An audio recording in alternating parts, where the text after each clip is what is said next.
Okay, Carty, let me just start up here. Gorma, Bealtaine as tagged. Iontach was Plé-phainéal neart. The planet's on fire, what is to be done? What are the aeráide? Agus cheisteanna aicme agus coilíneachas. Mar chuid de Féile na chloigíní Gorma.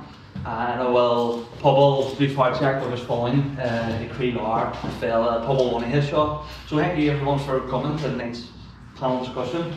The planet's on fire, what is to be done? With 4 brilliant speakers and activists around climate change. This is called the Bluebell Festival. This has been organised by, which was just launched on Friday. You may have seen on the mountain, we put up the abbreviation, FNGG23. The 23 rips, we'll have to bring it down again. So FNG, it's not nGael or anything, it's still on the confused. Yeah, so it is named after the bluebell, which is native wild bluebell that you'll see on the mountain. There was once upon a time when there was a forest on that mountain, and I suppose we'll talk about some of this tonight. The Bluebell Festival has been brilliant so far, and have a rated programme. We've got plenty more to come. We'll be finishing with a parade down the community area on Saturday, just as the local community pioneers did 50 years ago in the first festival in 1973. Des Wilson and so on. So yeah, just without further ado, I'll just introduce the speakers. We've got Alan Fearon here. Alan is the political organiser for Green New Deal Rising, a youth movement raising up for climate justice. Alan works to organise young people into action, to hold politicians to account, reach deep into our communities and elect inspiring climate champions in the Parliament. Alan has previously served as president of NUS-USI, the student movement across the north, and has been involved in activism for almost a decade. We've also got John Barry here. John Barry is Professor of Green Political Economy and co-director of the Centre for Sustainability, Equality and Climate Action at Queen's University Belfast. He is also co-chair of the Belfast Climate Commission. His last book was The Politics of Actually Existing on Sustainability, Human Flourishing in a Climate Change, Carbon Constrained World, and gave a great discussion last year. It's called Legal Socialism. It's a great festival that will be taking part again this year. We have Lynda Sullivan. Lynda is a writer, activist, campaigner and organiser. She previously worked for human rights organisations in Ireland before spending 5 years in Latin America, mainly Peru, accompanying Andean communities in their resistance against mega extractive projects. Lynda now works with the Environmental Justice Network Ireland and takes part in community campaigns including resisting mining and lobbying for climate justice in Ireland. Dr. Peter Doran, finally, Dr. Doran has worked as a consultant writer with the UN Climate Change Convention, going back to the negotiation of the Kyoto Protocol, and has written on the topics of climate change, mindfulness, environmental governance and activism on the island of Ireland. Rights of nature, including a recent book on the mindful commons and the attention economy. So we just want to give a wee Billy Buster.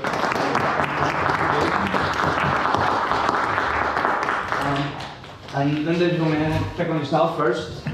I honestly, science says clearly more than ever, we must not act now or we will miss the 1.5 degree target. And I'm sure everyone here is well aware of the global crisis we're facing. I was just hoping you could tell us a bit about what's happening across Ireland. I know I mentioned there about the mining and you're involved in those campaigns. I was just hoping maybe you could give some background to what may be happening locally and our doorstep sort of in terms of obviously we talk about capitalism and things like that, and also the campaigning then against that. Yeah, thank you, and thanks for having me. Yeah, so some of the campaigns that I've been involved in, so mining you mentioned, so I'm involved in an all-island network of communities resisting mining, so it's called CAIM, Communities Against the Injustice of Mining, and CAIM is also an Irish word meaning circle of protection, so that's what it is. It's a circle of protection for communities that are on the front lines of extractive destruction, really. So like the mining threat has grown really significantly over the past number of years. So 28% of the north of the south and 25% of the north is under mining concessions.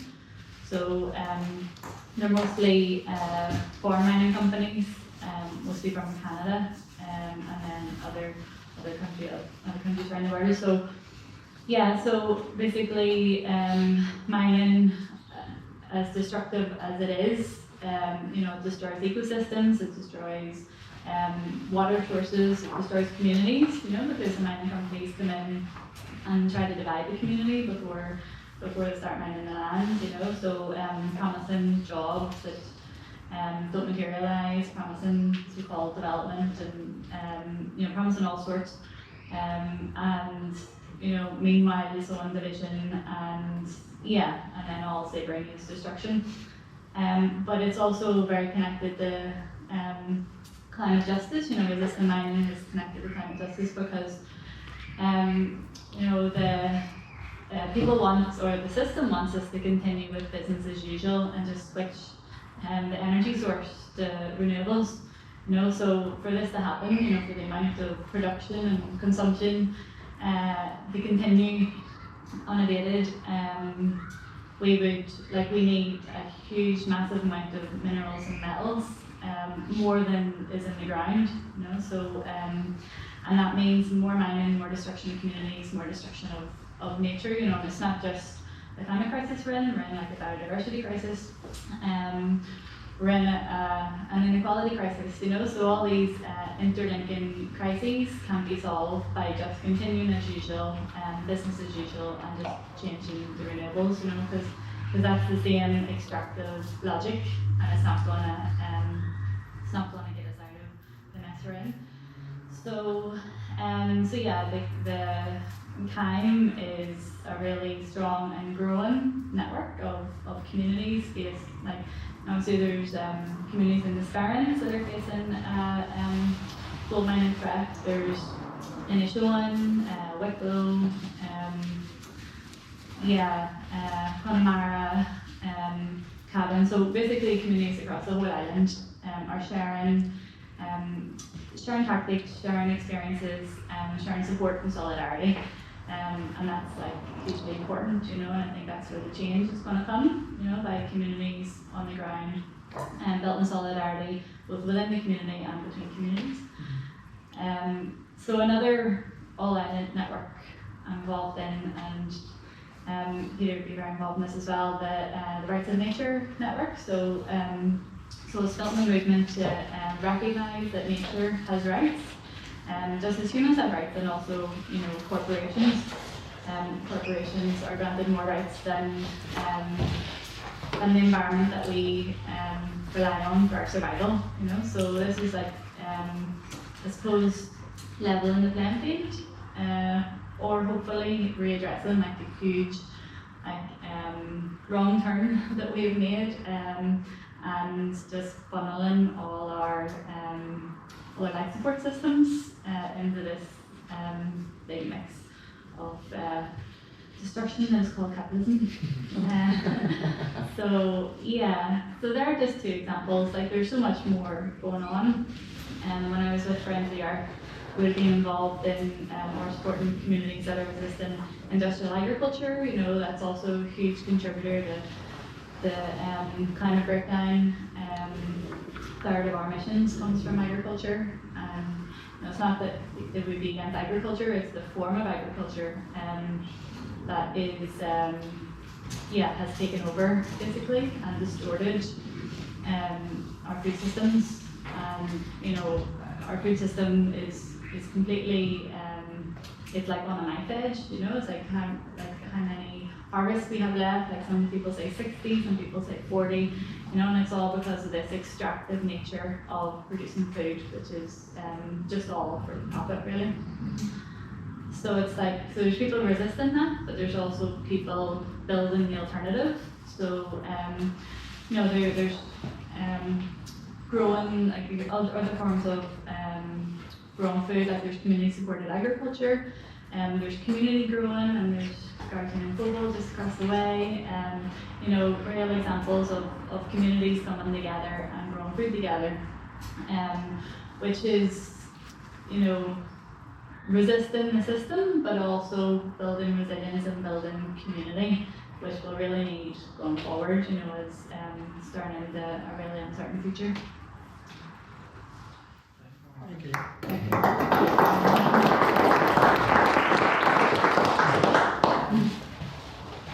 John, maybe come come to you. I've often heard the quote from Chico Mendes, the famous one in your discussion before about the importance of class analysis and class struggle when it comes to climate action. Why and how is class so important to climate change? I'll stand up because I'm a small man. I can see you well, so thank you very much. So I'll just mention the quote from Chico Mendes, who is a murdered Brazilian trade union activist, is "Ecology without class politics is gardening." And I'll talk about that in a moment. Before that, something about me. I'm in an industrial dispute with my employer, Bluebell Festival, or Bluebell na Banmarí, depending on one's view. And there are a couple of colleagues here who have joined me on the picket lines, so I just want to put that out there. And that is not disconnected, as Lynda said, from some of the issues we're going to be talking about in terms of the crisis of capitalism. The pandemic is connected to this as well. That is also because of the encroachment, particularly in terms of urbanisation in the developing world, taking more land for food, largely for production, for export to our countries. And what that means is human beings are now coming up against pathogens and viruses that have been locked away in wilderness areas. So do not think the pandemic is separate from the climate crisis, that's separate from the nature crisis that Lynda talked about, or indeed the fact that as we stand here tonight, and it's not too bad, but a bit cold, we will have people in our community here tonight who wonder whether or not they heat or eat. We have some of the highest levels of fuel poverty in Western Europe. If you go to the Department for Economy, or Department for Communities website, they say officially 22% of the population in the north is in fuel poverty. And what that means is you're spending more than 10% of your income to stay warm. It's probably near 75% because of the cost of profiteering prices. It's not a cost of living crisis. You can't blame everything on the war in Ukraine. This is outright price gouging by large fossil fuel companies, the very energy system that's wrecking the planet. I'm from Dublin, and we have a very great phrase which encompasses all of this. We're in a jogger. The 1.5 degree heating level that Lynda mentioned is gone. We are now set for climate devastation. We all have to learn to live in a climate destabilised world. And that's because of government inaction, of which we have many examples of it. Did you know Belfast City Council in October 2019 declared a climate and ecological emergency? Did you know the Northern Ireland Assembly, when it was restored in February 2020, it also declared a climate and ecological emergency? The Irish Dáil in May 2019, a week before that, the British Parliament. We have all of these parliaments declaring it, but WTF? Who knows what that means? Something we can get into is the pandemic. That's what a real emergency looks like. State action, people responding to social distancing, staying at home and so on. That's what a real emergency looks like. So what we have is bullshit by our elected leaders. And indeed, a lot of the work I do, and I'm sure my colleagues here from Queen's will recognise this, we're not doing enough in the academy. We should be doing more of these meetings out in the community, in terms of letting people know it's even worse than you think. And I'm not here to frighten you, I want to get you angry.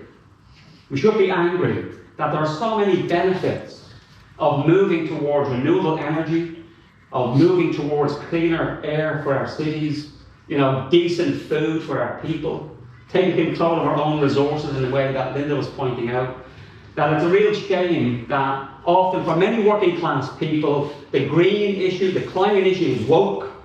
It's for the educated, guilty middle classes. And that is because when you think of the climate issue and what you hear then is electric cars, heat pumps and solar panels, give me a fucking break. That cannot be the path of transition. Where's the state coming in to help our communities so we can have energy security? We have enough abundant wind energy, not just from me, but on our coasts, that we could power ourselves many times over. It's a good news story here for the north, that about 50% of our electricity, probably what we're enjoying here tonight, comes from renewable energy sources. So it's not all bad. But this is a class issue because it's often and always usually women and women of colour who are working class globally who suffer the most. People are already dying because of devastating heat waves in other parts of the world.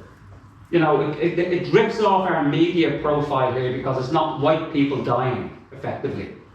But we had a heat dome over parts of Asia last year. So India, Pakistan, other countries around there. It was so severe, birds were dropping out of the sky. And yet we're losing our shit because London got to 40 degrees last year.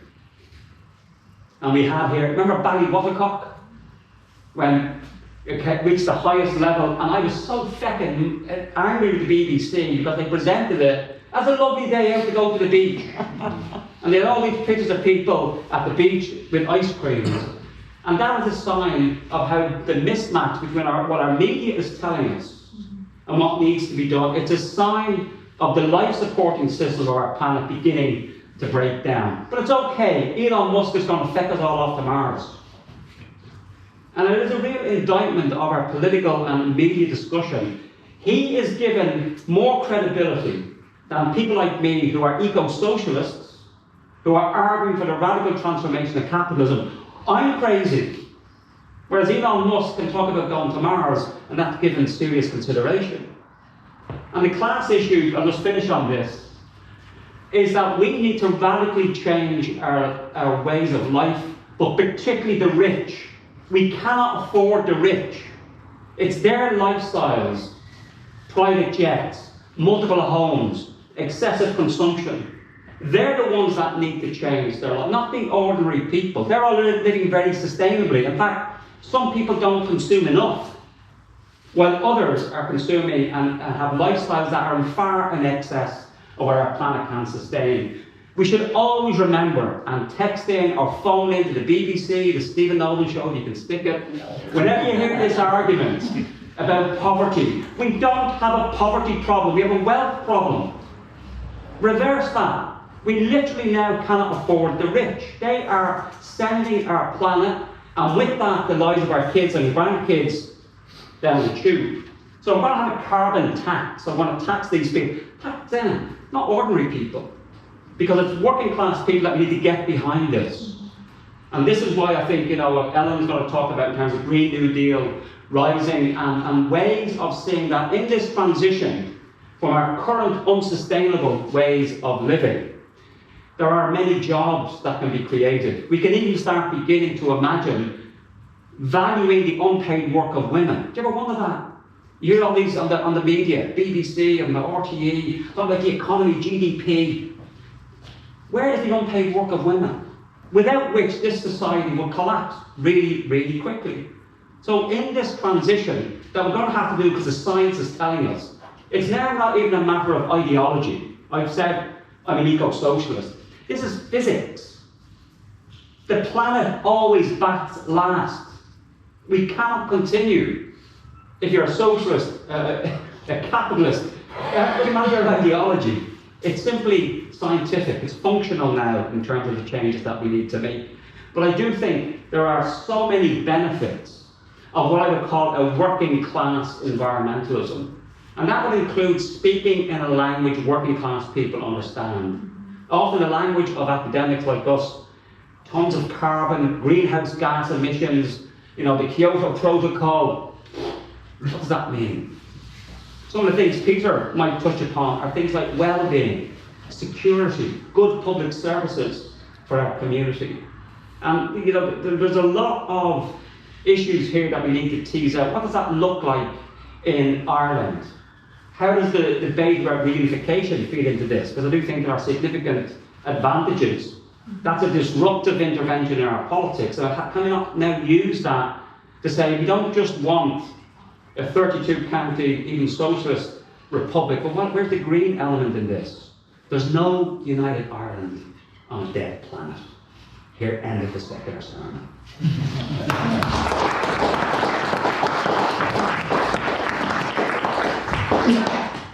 Alright, John, as I currently a political organisation with the Green New Deal region, and obviously the full year even of it, with young people, there's so many young people involved in this kind of change campaign, which is brilliant. And for the Mona, the political education is so central to the youth work Irish media model as well. Why is youth activism so important? And maybe if you want to touch on some of the work that's being done in terms of your movement with regards to political parties and politicians over in England. I know we talked about it just before, but how difficult even it is over in England. both parties, whatever you're choosing there. If you want to talk a bit about that. Yeah, sure, that sounds good. Yeah, I think obviously there's been like a massive youth uprising when it comes to climate activism in the last like 5-6 years, which has been incredible. I always like to sort of start that with saying that like that comes off the back of like decades of work that like other generations have put in and laid the path for us and like built that for us. Otherwise, we wouldn't be able to rise up with such passion and such focus. But yeah, I think that young people do feel like just a really deep responsibility, not for our own futures, but also for generations coming up behind us and whatever futures they'll have to be, they'll need. And I think that, yeah, I feel like young people feel that very deeply, and it's quite a heavy feeling to have as well. And I think that is what really spurs people into action. And seeing the likes of like Greta Thunberg as a 16-year-old at the time, like rising up when I was older than Greta Thunberg when that was happening, really spurs people into action, which is incredible. But yeah, to touch on the political situation, I guess, obviously, like as young people, our entire generation has grown up under a very, very long reign of Tory rule now. I was 12 when the Tories first came into power, they're still there, and I think that young people have grown up in a generation where I know from a very young age that I would never be able to trust or believe a single thing that government said or did. And I've known wholeheartedly from such a young age that those people would never work in my favour or my family's favour or my friends' favour or my communities or anyone my age or anyone that I know really.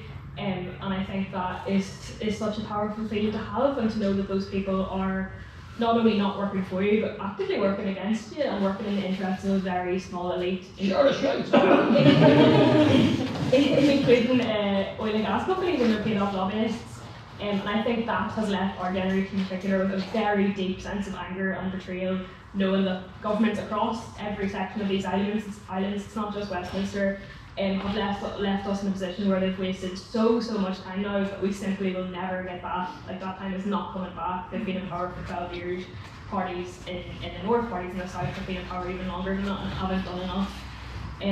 So I think for me it's like incredibly inspiring. I work for Green Day Rising, which is a youth movement based like across the UK, and people have just had enough, to be honest. Like I feel like we're a generation of young people coming through knowing that disrupting the political system and disrupting the norm and disrupting the way that things have been set up to work in those people's favour, the only way to deal with that is to bulldoze through it, to get rid of it. Otherwise we're just gonna keep waiting for action and we're never gonna see it. So yeah, I guess like a good example of this is hopefully next year we're finally gonna get rid of the Tories across the UK, only for the current Labour Party to come into power there. Basically red Tories, like what is the difference between those two parties at the minute and their plan for the future? The Labour Party is now completely taken over the Tories like rhetoric on migrants, trans people, all of those things, just to avoid doing anything real that will actually help people, just to whip up what they think people want to vote for. And I think it's fast to see young people just cutting through that and holding them really responsible. What we do a lot of is challenging those people directly, asking them what their plan is, asking them what their plan is for young people, and if they don't do it, we will get rid of them. Part of my job is electoral organising, which I think is really important for young people and for movements to do. I don't think we should leave that up to political parties. I think that, for example, we're actively organising to get like Steve Baker, who's a massive climate skeptic, and Jacob Rees-Mogg out of power. Like I think why not just like use our power as a movement to get rid of them and elect great MPs, elect. Not in the way we used to. I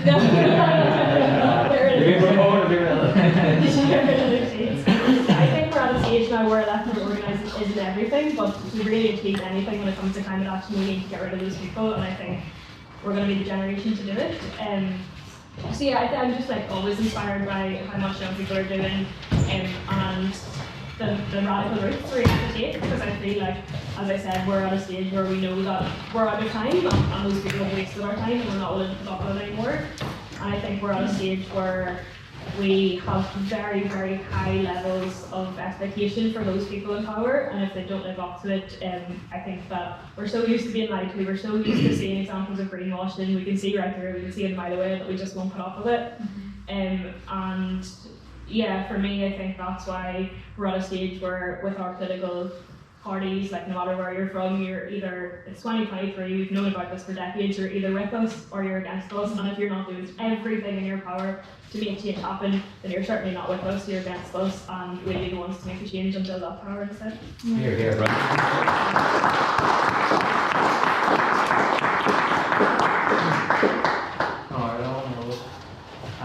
Peter, as you'll see in the programme, we included that the Intergovernmental Panel on Climate Change in the 2022 report recognised colonialism as a historic and ongoing driver of climate change. We said, welcome to the table, we're finally talking about it.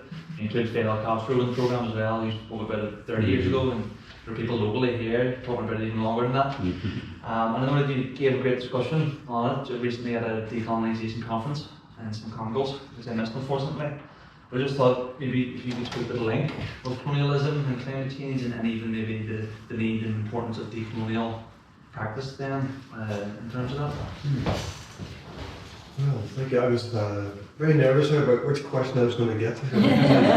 Prepared for the question.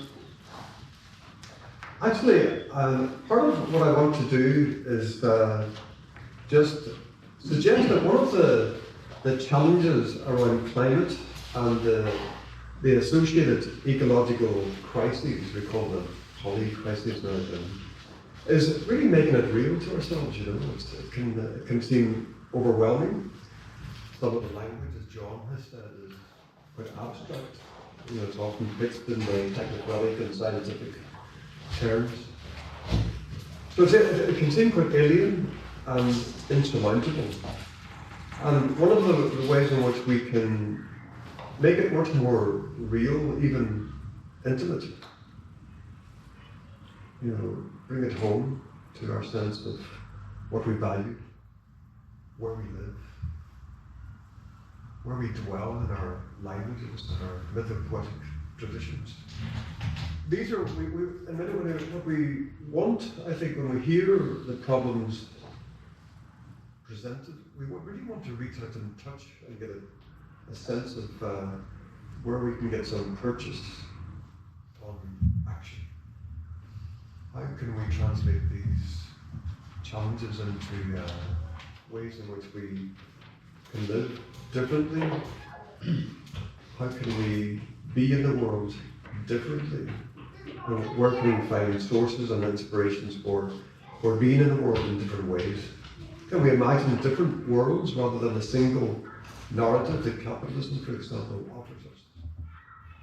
Capitalism, building on histories of colonialism, present a kind of a homogeneous, a very singular, authoritative set of ideas about who we are, how we relate to the world. One of the ways in which we are enclosed by capitalism is that we are presented by a very old European idea associated with modernity and the Enlightenment, the idea that nature is essentially dead matter, that we are separate from nature, that we are fallen angels, and that nature is somehow separate, a thing that only derives value when it is turned into something that can be valued by the market. And that's where extractivism, of course, that Lynda is talking about, comes in. So the questions that I'm interested in are the two questions that John also alluded to. We are, as an island, as people across this island, on two really fascinating journeys, tantalizing journeys. One is the just transition towards the promise of radical constitutional change, reimagining how we're going to belong to each other across the island, but also how we're going to belong differently to the land, to the mountain, to the rivers. As the young people who participated in the Young Persons Assembly on Biodiversity, convened by the Irish government, how are we going to reimagine the land of Ireland as our, or the species and ecosystems as our relatives? How are we going to reacquaint ourselves in a way that values and recognizes that the land itself, that the rivers, the mountains, the valleys, the trees, that they are living relatives, and that they can become have always been, but can become, as part of the narrative of the new constitutional dispensation, subjects of that history rather than mere objects, in afterthoughts. Right? So that the two just transitions, one is the potential transition to a radically new vision of our politics, our constitution. In many ways we have a unique opportunity as a European space to reimagine the constitution with our societal relationships and our ecological relationships at the very core of that reimagining. And the other just transition that we talk about is in the context of climate justice and justice for ecology, a socio-economic vision that puts ecology and ecological well-being alongside human well-being. Because how can we be well if nature is being treated as dead matter, as a collection of objects? Right? So there are two invitations to a just transition. One is about the constitutional future, and one focuses on ecology, climate justice, reimagining the economy. We call it the well-being economy. And what I have been asking listeners or whoever will listen to do is to imagine how these two conversations have to converge. How can we have the constitutional conversation without thinking about ecology very differently? Can we have the constitutional conversation without thinking about our well-being very differently? And the common denominator, if you like, is the decolonisation story. The just transition to a new state is the journey to the completion of the decolonisation of our politics, our society, and our social imaginary, if you like. Yeah?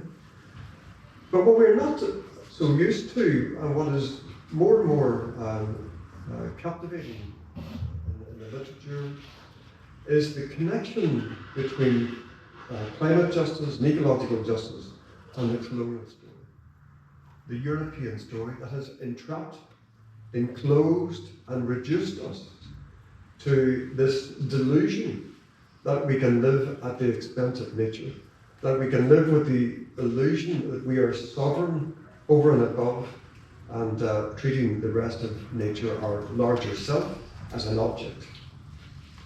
So decolonising our environmental politics, our ecological politics, is about recognising that the images, the ways of being in the world, the ways of treating nature, the ways of understanding and having regard for ourselves are all interconnected. And the decolonisation story in Ireland, of course, is particularly important. I'm going to close with this thought. Ireland was the template. It was the template. This is where we rehearsed the reduction of nature to a thing, to a commodity, totally transformed agricultural practices. The ecological imaginary that went with, and is still lingering there, of course, in the Irish language and our mythopoetic traditions, it's still there. But we lost that level of memory. We lost the connection between the need to recover language and mythopoetic tradition and link it to our environmental understanding. So Ireland is in a very, very interesting position, and the Irish language communities, the communities who preserve, restore, and reimagine our own ancient stories are in a pivotal position, because as an island, we look to Europe, we look to that European project of modernity, and we celebrate that. There's lots to be proud of and lots to celebrate. It's certainly an important part of our emergence from our story of colonialism was our the integration of our Europeanness into the Irish story. But we continue to look, listen, be inspired, and have a deep intuition about our need for solidarity with other colonised peoples. There's a long tradition, political tradition of solidarity on the island with colonised communities. And when those colonised communities, those indigenous, often indigenous communities, speak to us, as they did during the Citizens' Assembly that recommended the rights of nature, they don't simply say, look at our ways of being, look at our language, traditions. They say, look at yours, look at your story, your history. Is it not time for you to also embrace a very different way of relating to the environment, a way of valuing the environment in your development story and in your constitutional story? So Ireland is, as a template, has a particular calling, I think, to critique and deconstruct a little bit the European story, which was exported and imposed in different parts of the world, and to listen to the challenges coming from indigenous communities who, as part of their decolonisation story, have spoken back to and begun to disown the European story that led to the idea that nature was somehow disposable and separate from our own identity, even our own sense of self.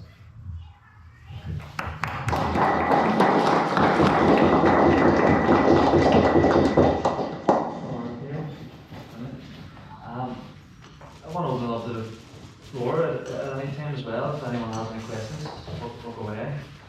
Or any points or anything. Just to agree with all the speakers, because just today I had the radio on in the car, and which is unusual. I don't usually have it on, but I had it on anyway. And they were talking to the Aborigines about the Aboriginal people, and they were saying the thing that got to them was the food. The food destroyed them, because they weren't used to eating crap. They were used to eating good food, you know. So, and that has happened in all places. I mean, I agree with you about Ireland being in a unique position, because it was a test for the masters. The bastards. and they won. They destroyed it. And the ones who followed suit still do the same. We have very few native trees in the whole of the island of Ireland. We have all these foreign trees that we don't need. They're useless to us as people. They're for import or export, or however you call it. It's a scandal. Everything's a scandal. The food that our children are eating is a scandal. People buy Iceland food, which isn't food at all. It's cheap. So they're just doing exactly the same they did the Aborigines here. And it is an absolute scandal. The politicians are not going to do a damn thing. Believe you me, they're not going to do a thing. They're not going to change. Doesn't matter who you are, or what political party you belong to. They're not going to change a thing. You're right in so far. If you want to change, it has to come from the ground up. It has to come from people. But they need to educate it in the proper sense. It needs to be talked about. Where does your food come from? There was a joke I remember, we were talking one time about children in school. It was a lot of years ago. And they were saying to the children, where does this come from? Potatoes. Potatoes come from the ground. And oranges, do they come from the ground? No, so there was a discussion of where that came from. And so we said about chicken, where do you get chickens from? And the woman I spoke to said, her daughter said, I know, the Chinese, they top the white brown. And that's true. Kids don't know.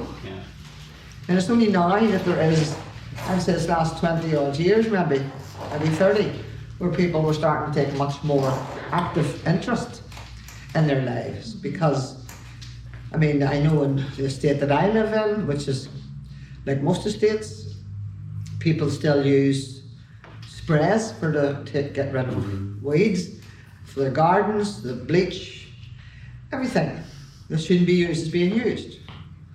Because that's a cheap way, and it's a time,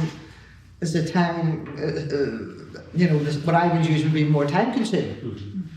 You have to mix up stuff, and you have to make sure that it's You know, and I'm no leading environmentalist, but God, I see the writing on the bloody wall. And this is not a joke. This is not, there's nothing funny about this. You're talking about generations living in sheer hell. Like, look at the heat that was over in Pakistan and all that. That was horrendous. Canada, America, you know, and they still do the same stuff. So it has to come from the ground up. People need to be doing what they're doing. It's small, but start somewhere. And you read about the Irish language.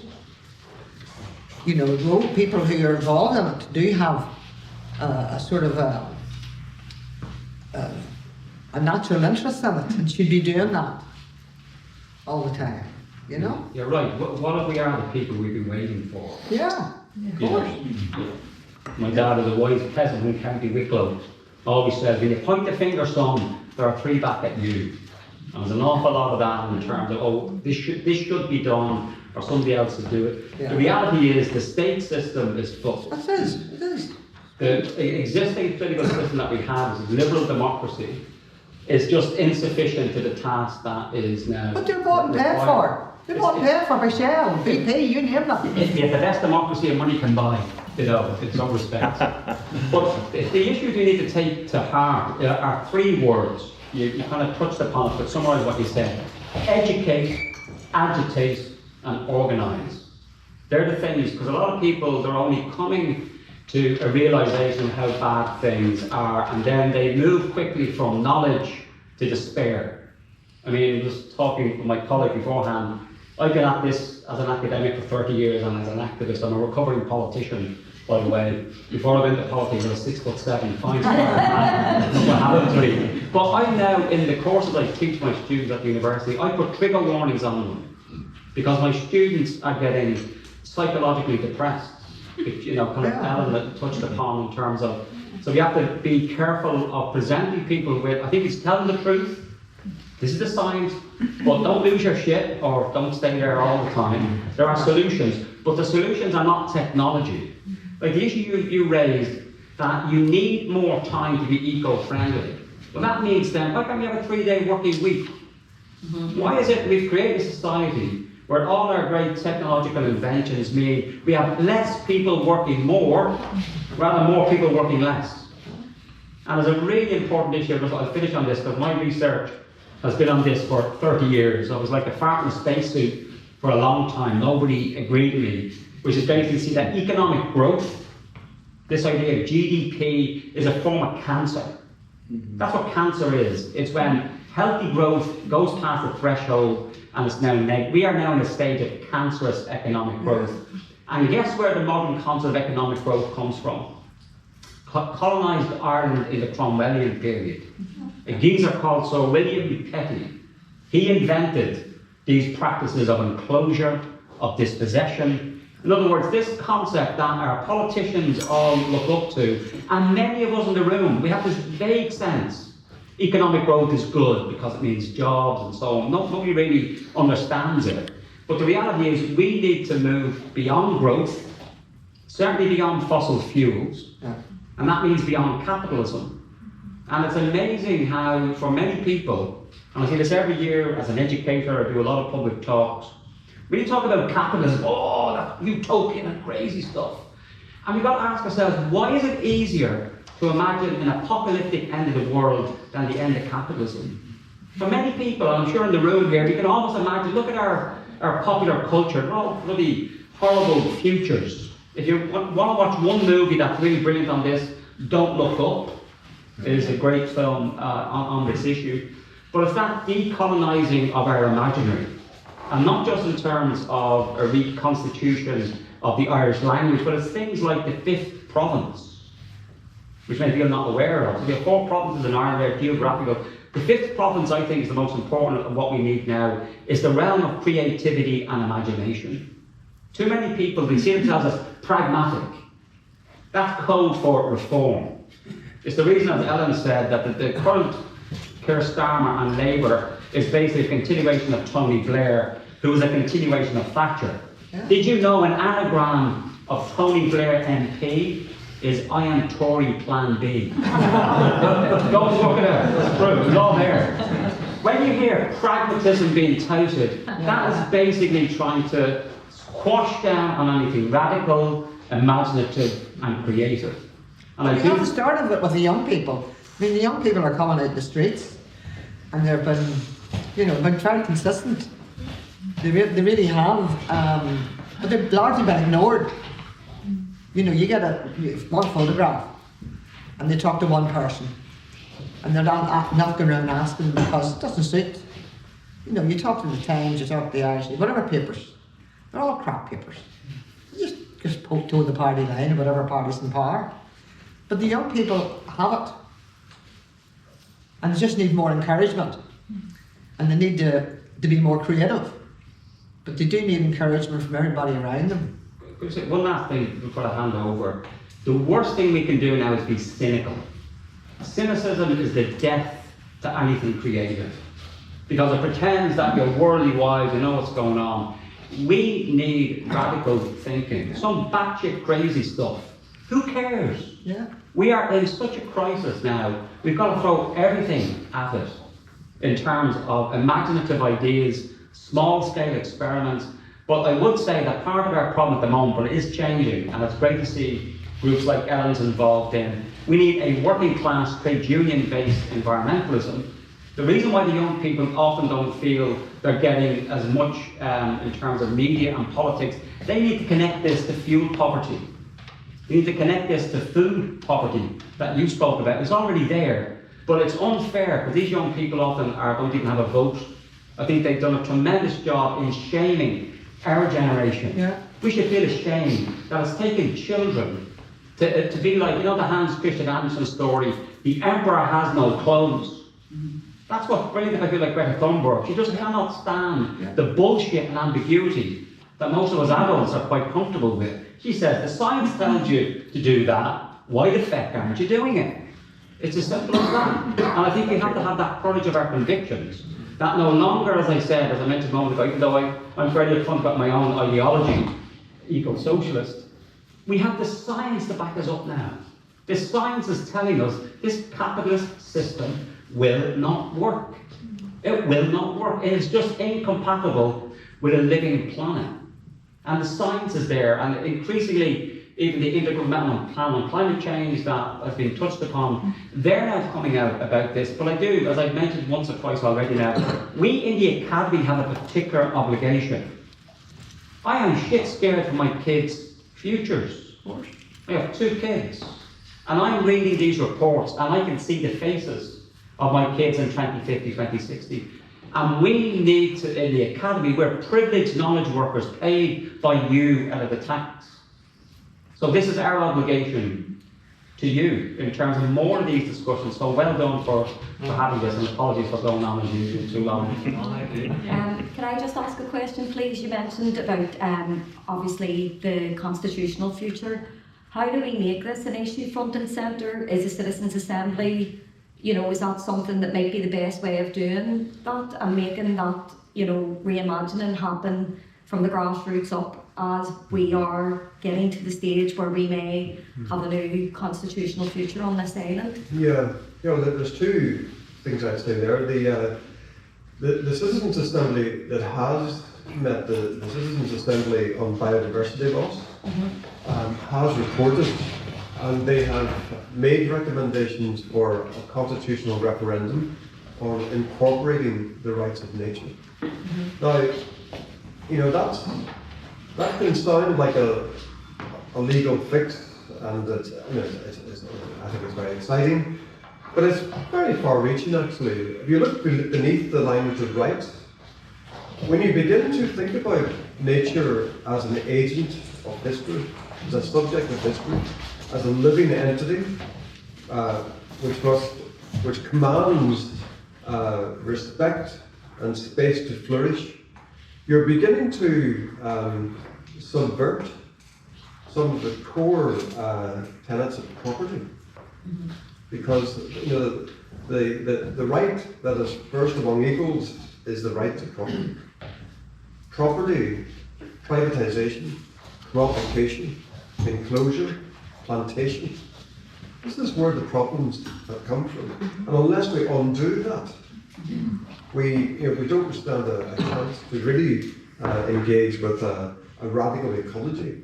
So there's a straw in the wind there in terms of the recommendation that's now gone to a committee of the joint houses of the electors. And there's been no decision on action? That decision will now, and I invite all of you to keep an eye on it, and as organisations submit evidence or petitions or engage with that committee and ask them to take those recommendations very seriously.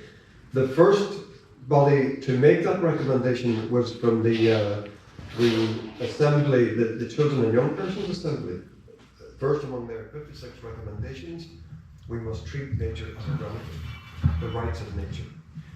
The second point I wanted to make was that the way in which we will put this on the agenda as part of the constitutional conversation is by recognising that this is an essential facet of the journey of decolonisation.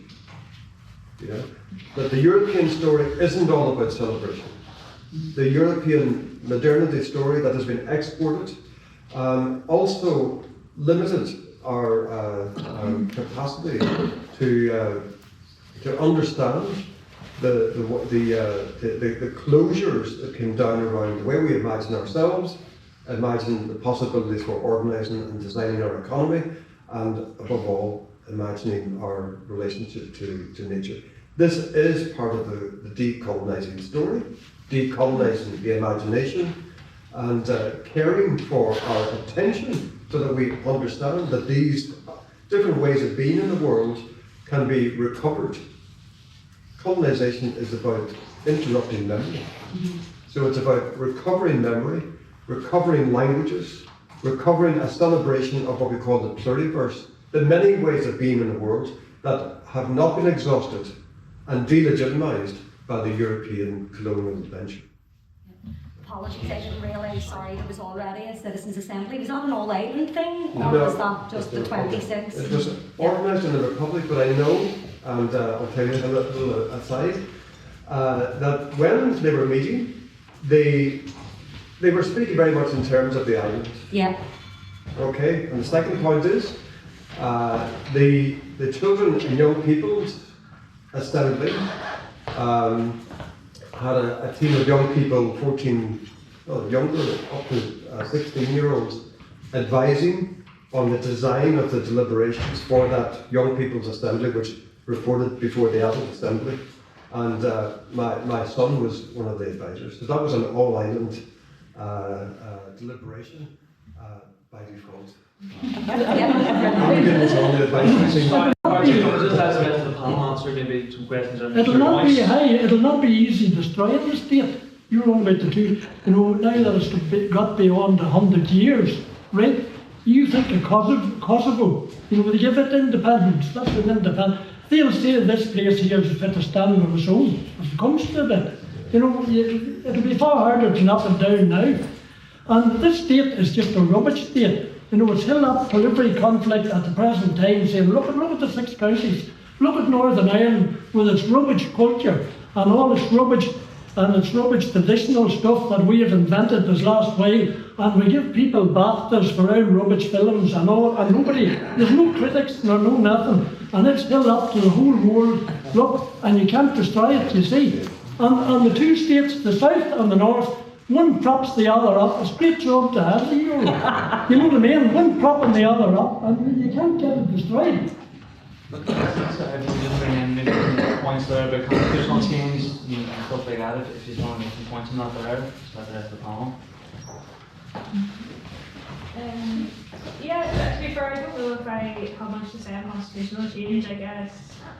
I think just with anything like this that we're trying to do, I think that's such a massive part of it is just going deep into communities, and I think that's something that certain sections of maybe the right are quite good at that we haven't really cracked just yet. I think a really important part of making any change like this, whether it's nature, whether it's the green economy, whatever it is going door to door and talking to people street by street, making sure you're covering it. Otherwise, And like, I massively appreciate everyone coming out here, and it's nice to be in a room like this, but like, we often are rooms where we all agree with each other, and we're all in the same space, and we all agree with each other. And I think that is slightly part of the issue. We need to talk to people, we need to convince them to get on our side, to get onto the streets.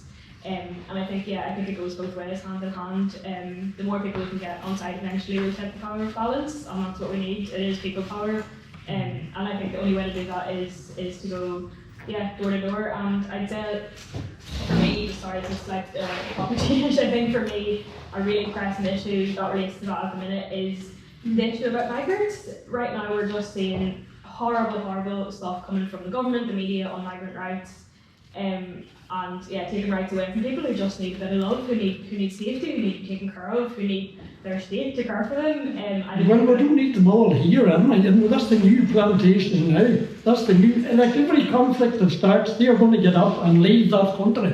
It's not like before, they're not going to stay with the conflict. And then in Africa or in the Middle East, they're all going to come here and make an excuse and land without a passport. And like, we'll be pushed out and we'll be made the minority.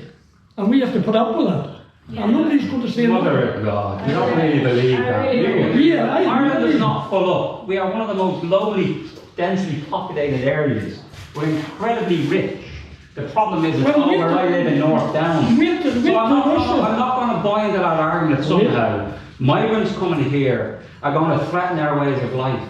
It is absolute nonsense. They add value to our society. The healthcare system here would collapse if we didn't have workers coming in from other parts of the world. But they get far more money than us. Where's your evidence for this? When they get home. Have you been out to drink already? So I can understand this in the pub after a few bennies, but there is absolutely no evidence at all, with the greatest respect. And I'm sure you're not a racist, but that language you're using could very easily tip into what's happening in my hometown where I'm from, Ballinmore in North Dublin, of people being mobilised for shite. They get WhatsApp messages saying, oh, these immigrants are coming in, they're all young men of fighting age. They're going to attack our women. It's straight out of this right-wing paper. What I'm saying to you, my fellow citizen, what I'm saying to you, your language will only add to that.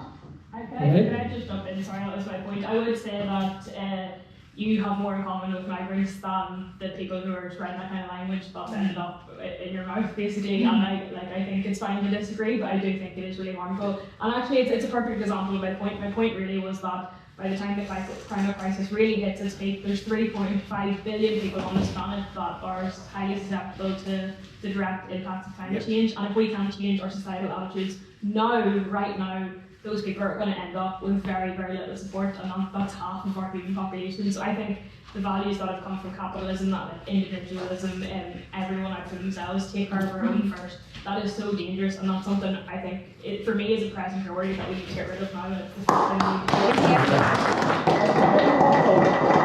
need to do. Don't come in greenies or small boats, they come in private jets. They're the ones we should be worried about. I think that's a real danger at the minute. You see, you have them dividing people, working class communities being pit against each other, and the march of fascism in Ireland is very, very concerning. Instead of being worried about migrants or asylum seekers, we should be worried about the governments that are making them poor, having no access to healthcare. It's really, really frustrating to see migrants being burnt out. The housing and healthcare system already broke before migrants got here. Yeah. There was enough housing demand and need for all to be housed. It's not a healthcare system, it's a sick care system. Well, it is, it's an illness system, you're quite right. What does it benefit me? Sorry. Question now, yeah, I was just going to ask, like, obviously we've seen over the coronation, different protesters and stuff getting arrested with these new protest laws coming in.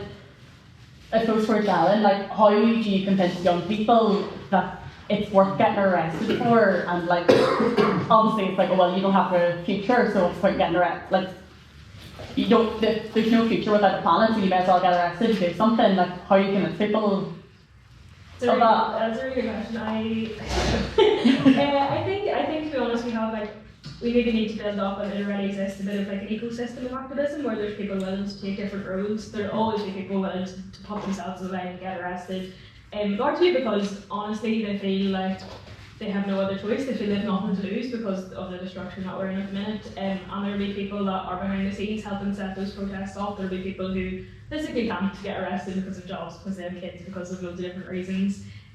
But I think, to be honest, I think they're making the argument for themselves. I feel like arresting people for wearing a t-shirt that says "Fuck the King" is making the argument for themselves, and people will get angry and they will get out in the streets and they will keep doing that. But yeah, I think it is a sign of the times that we're in, and something that is like deeply worrying, and I think young people will really rally against it. You have to remember that it's white privileged people like me who should be out there doing this. And this is a debate we have in the strike action that we're undergoing. If you're a black man in London, you cannot go to the Extinction Rebellion meet, because they actively invite getting arrested. But that's okay if you're white and middle class, and so on. So to me, it's a tactic that has some value. But we have to be aware that there are some, if you're Irish, for example, in London, wanting to do that as well, having lived there and experienced what it's like, have the police question you because of your accent. We have to be really careful about who and what and how will this action, help any campaign. And as I say, my own thought is just white, privileged, economically secure people like me. We're the ones that should be out there willing to get arrested, not young people who are, maybe on their, CV and stop them getting, jobs and so on, have a criminal record. It's like, just to finish, because I had some involvement with it when I was a councillor. Remember we had the flag protests in 2012. There's lots of young Protestant, Irish working class young kids who had their lives blighted because of that. Because they got arrested and then they couldn't go into education.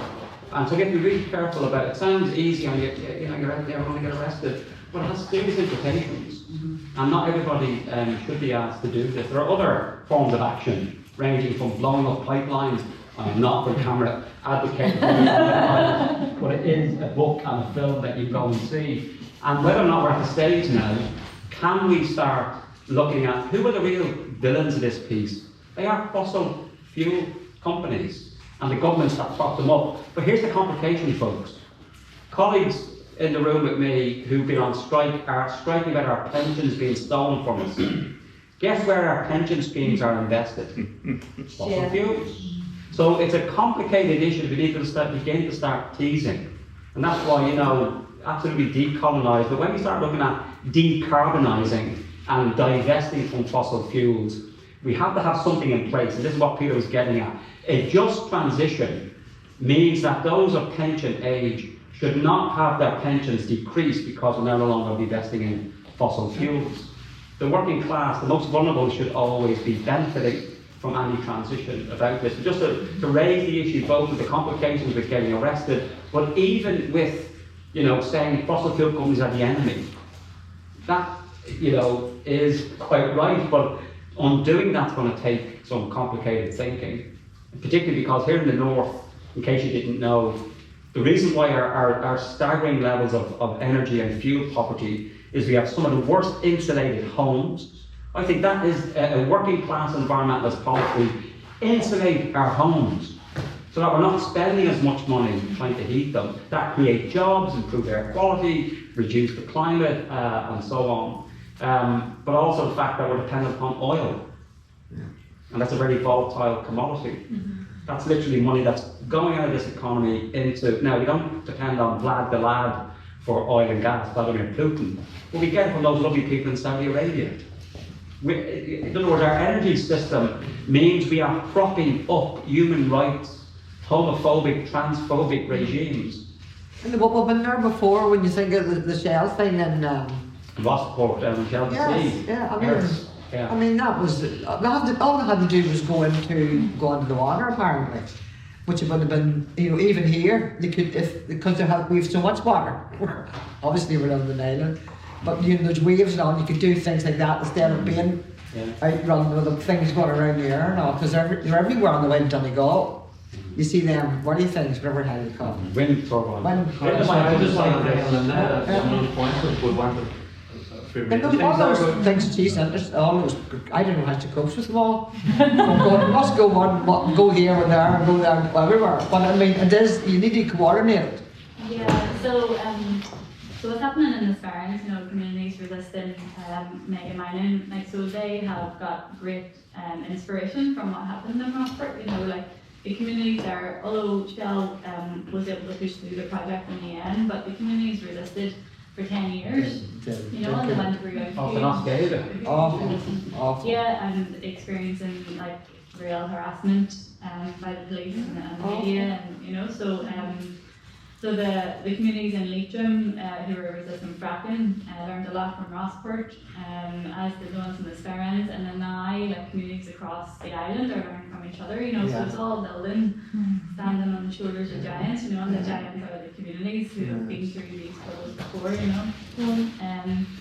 So I just want to address a couple of points. Talking about fossil fuel villains, like we don't really have to look too far. Citibank, big offices in the city centre, are the second biggest funders of fossil fuels in the world. And my sister used to work for them, and many friends work for them, and maybe that isn't widely known, not even amongst their workers, what they're financing, I'm just picking up on something else that people were talking about. Like for me, what is really vital, no matter what we want to do, is building collective action. Because it's very hard to do it on your own, and that's from resisting the big companies to growing your own food. You guys tried to grow a few things in the back garden and didn't have a clue what to do, and most of it was set by slugs. But going over to gardening in Pobal, and everyone's joining together, and maybe try this or try that, or supporting each other, and collective hands as well, So I think we need to just build with each other, like build movements, build resistance, build the alternative from what we have now, and then as others were talking about, just let our imaginations just explore what the world could be like, what could our food system be like, what could our health system be like, our energy system, like we don't need to be tied into all this crap, we can have decentralized community-owned energy systems that would be so much more resilient to a really volatile climate, so yeah, collective action for me is the big thing. Well, a couple of questions there. Fergal first there, Samuel. Thanks very much. I think all the comments were fantastic. One of the things that we're trying to think through the festival here is the most practical actions that we could take at grassroots level. I know there's a myriad of ideas coming out already from what you have said, but you spoke earlier on, Peter, about this idea of being creative. Like this idea of what we could do in local areas and local communities like this. What actions could we take that in a sense creates that opportunity that you spoke about educating and then maybe encouraging people to become active in these issues. So I'm wondering maybe if you to have a practical suggestion each that we can take away. I'll give you two in the price of one. One is education. And the second one is something that I tried to get off the ground when I was a council but didn't go anywhere, is to map the land assets of your community. There are lots of places where, who owns that? It's been derelict for years. Can we not take it over? And see kind of a garden or housing, of course, a big issue in terms of. So I would say mapping the land assets of your community and seeing whether or not it's possible for either some socially useful good, just lying there. And even if you find out who owns it, I'm not going to do anything about it. I'm always a great fan of guerrilla gardening.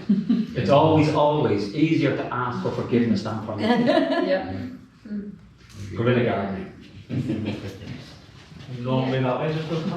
So PPR have already started a map like that, in Belfast, and there's a lot of who owns the land, like vacant land is around, and so that could be built on, and squatting, guerrilla gardening, just occupation of land, and for growing, but for creating our own energy, for housing, people who need houses, for what? For Kayleys.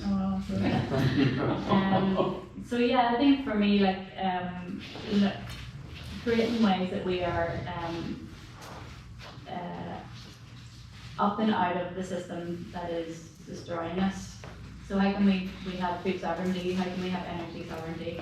How can we educate our children? It doesn't kill their creativity. So in all our aspects of life, how can we become autonomous again?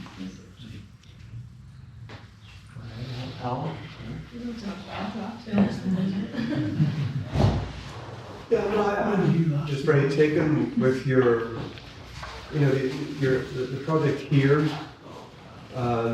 with a very clear sense of belonging and sense of place. That as part of the political education dimension, really diving deep into the language, the history, and just there's a line here from Michael Cronin, which you could almost create a course around this observation. The English Tudor experiment in language extinction. He's talking about Ireland. The English Tudor experiment in language extinction and territorial extraction made Ireland the ideal laboratory for a form of ecological dispossession that would be replayed endlessly in various corners of the empire. Now, that can be a history and a legacy that we want to lament, but it's also a generative starting point for an exploration, a mobilization, especially the language community, a mobilization around a radical Irish political ecology. And moving away from this sense that the environment and ecology is some sort of single issue, isolated, abstract question. It's about the economic model, the growth model, the source of destabilization. It's about the public order legislation. It's about the tropes around migration, the climate migrants, and presenting racist opposition to climate migrants for whom we are responsible. Nobody wants to be uprooted from their homeland. So, I would a deep dive, a course, a study into those connections. So the Green Project, the Green Politics, moves away from this perception that it's a single issue, something imported from Europe. It's here and now, we can touch it. And it's an emotional mobilizer as well as one that is embedded in the politics of solidarity, class solidarity, and decolonization.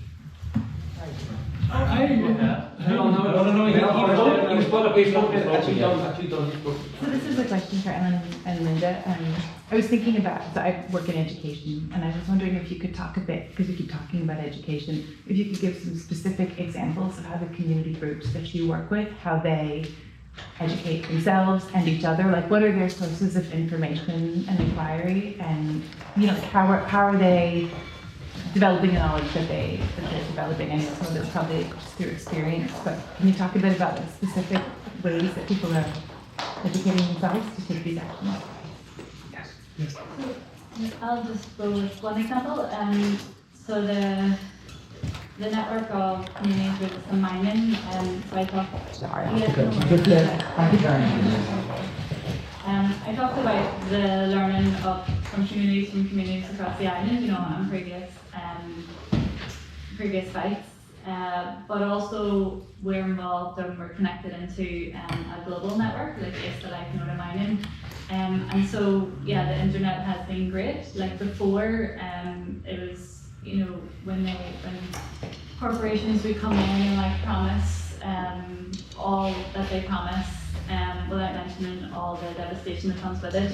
Communities didn't know that this wasn't, they couldn't take this at face value, but now with the internet, you can instantly connect with communities that have already been through this and are and have been devastated by it, and that's what's been happening. So, we've connected with communities in Peru, where I used to live, in Colombia, Mexico, in Romania, and in the Philippines as well. So real examples of how mining has destroyed communities and ecosystems, and also sharing like tactics as well, what's worked, what hasn't, you know. So especially over COVID, you know, we had a number of these exchanges, and it was really, really useful. And yeah, like the network works really well, where there's always like, if there's an urgent call to action, you know, you just send around a message and you have solidarity from across the world, you know. So things like that like really work. Yeah. It's interesting. It's relationships and the network that are the most educational. Definitely. Not like textbooks and informational websites. Yeah. No, definitely real. Grassroots to grassroots. Yeah. Learning. Yeah. Ellen, can you talk a little bit about the young people that you work with? I know that they're probably learning in alternative ways than just schools. I'm pretty sure schools aren't teaching. No, a lot of the younger workers know a lot more than me, to be honest. I think a lot of young people are like, in the same way, just like really active at like educating ourselves, especially through the internet.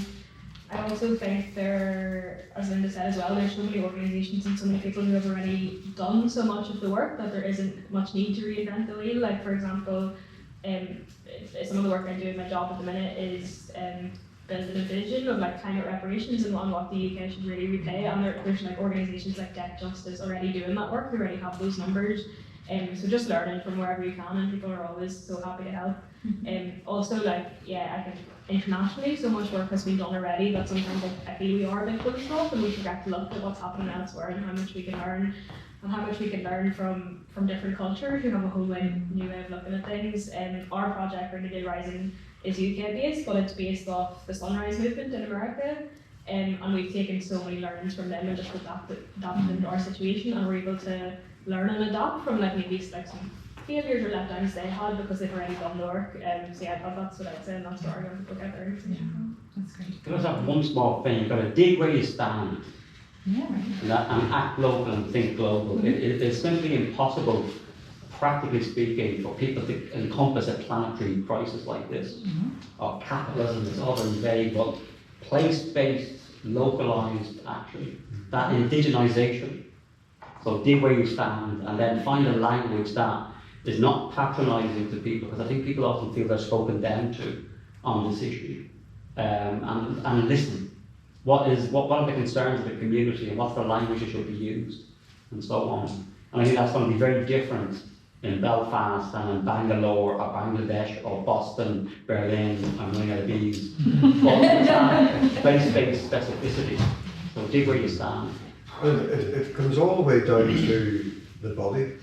Actually. Another bee. Yeah. I'm just saying that place-based stuff. It's you've got well-being, community solidarity, and well-being. And one of the things that interests me in the pedagogical field is the way in which the innovative work is addressing head, hand, and heart. And one of the ways in which we make these issues real to ourselves and empower ourselves is by caring for the self, integrating care for the self, especially where we place our attention. Because our attention is being colonized by the media, the Hollywoods, and all the rest of it as well. And social media and young people in particular are targeted very skillfully so that they export their attention rather than invest their attention in activism. So caring for the self and each other, especially mental health issues, but politicizing that issue as well, so that our citizenship is modeled on activism and not consumerism. I think we've just, I think that's we're running the communication right, but I was going to say, what do you think of healing the stockade in Bristol? You know, that social revolution, what do you think of that? Or is that planned by the establishment? Oh, we need more of that. Have you any comment on that? We all go down to the Royal, get Queen Victoria. Answer it instead of trying to form it off. Answer it. Could I end with a little reference to the light? I brought a quote from Andreas Weber, and I was just very conscious of where we were meeting, and I think, we often now we begin meetings by paying homage to those who've lived in this space. Well, it's liberty or I apologize to the relatives out there. Rivers, they're ravines, they're full-fledged valleys and gravel beds. These are all the ways in which the mountains perceive gravity and reveal this perception at the same time. Of course, mountains perceive nothing in the same way we do, nor even in the same way bacteria do, but they change because of the water's touch, and we can see and sense this alteration. Aldo Leopold called the perception of this transformation thinking like a mountain. And he suggested that we might be able to solve a significant number of environmental problems by means of such a different way of thinking. I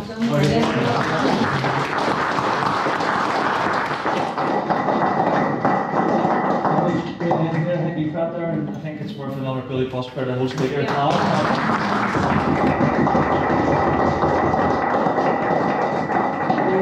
That's us wrapped up for the day. We'll be back tomorrow morning. We have an archive of Des Wilson, a local community leader, here in Gael-Ionad Mhic Goill tomorrow at 7 p.m. There'll be food and some wine again at that. And also on Wednesday night, if you look at our Eventbrite and our programme, we've got Jude Morrow coming, who's a big name. He'll be talking, his speech will be about how to be a hero for your autistic children. So it'll be a great wee workshop that he'll be doing. So we'll have a wee look at the programme and hopefully we'll see you again.